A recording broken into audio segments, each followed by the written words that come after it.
Hello, everyone. Today, we will be covering Chapter 6, Section 2, Core Concepts of Bitcoin. Earlier, we briefly introduced the development history of Bitcoin.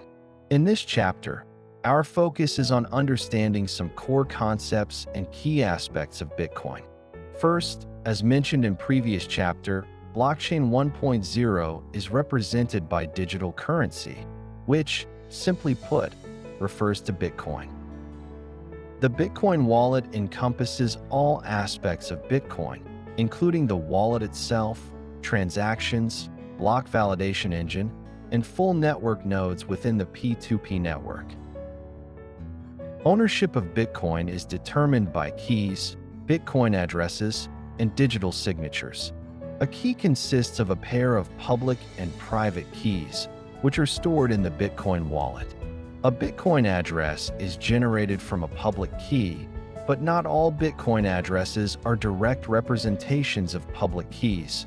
They can also represent payment scripting. A digital signature, generated from a private key, determines the ownership and control of Bitcoin stored at a given address. A Bitcoin wallet typically contains multiple key pairs. The private key is a randomly generated number, while the public key is derived from it using an elliptic curve multiplication encryption function. Bitcoin addresses are generated through a one-way cryptographic hash function. Bitcoin addresses can be classified into compressed and uncompressed formats. In practical use, there is no difference between the two. Compressed addresses were not supported in earlier versions, but are fully functional in newer software versions. Bitcoin addresses are formatted similarly to QR codes, which are commonly seen in daily life. It is important to note that a Bitcoin wallet contains only keys, not actual currency. Unlike a bank card, which holds real currency, a Bitcoin wallet is essentially a keychain containing multiple keys. Users sign transactions with their private keys to prove ownership of Bitcoin transaction outputs. Users sign transactions with their private keys to prove ownership of the Bitcoin associated with the transaction outputs. Bitcoin itself is stored on the blockchain in the form of transaction outputs. Bitcoin wallets can be categorized into non-deterministic wallets and deterministic wallets. Here is an interface screenshot of a Bitcoin wallet, where we can observe the encryption and backup process. In fact, during encryption, users are required to enter a password, similar to the process of logging into a traditional mobile banking account.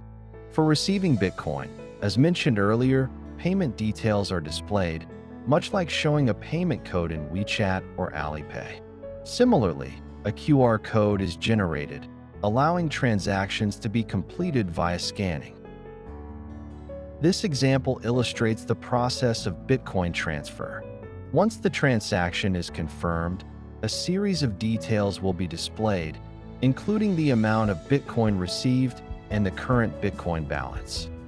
The sending process is also straightforward and easy to follow. Since Bitcoin wallets now support the Chinese language, the interface is user-friendly for Chinese users.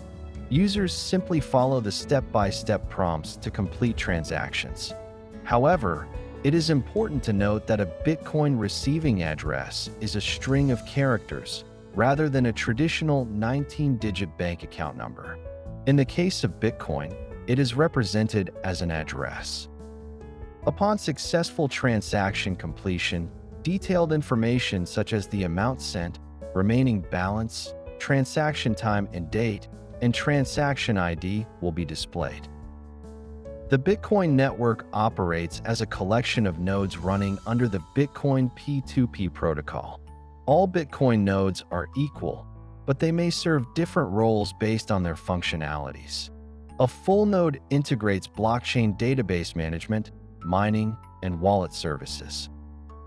This is a typical extended Bitcoin network, the Bitcoin peer-to-peer main network, which connects numerous mining servers and protocol gateways, linking nodes that run other protocols. Alright, everyone, that concludes today's lesson on Chapter 6, Section 2.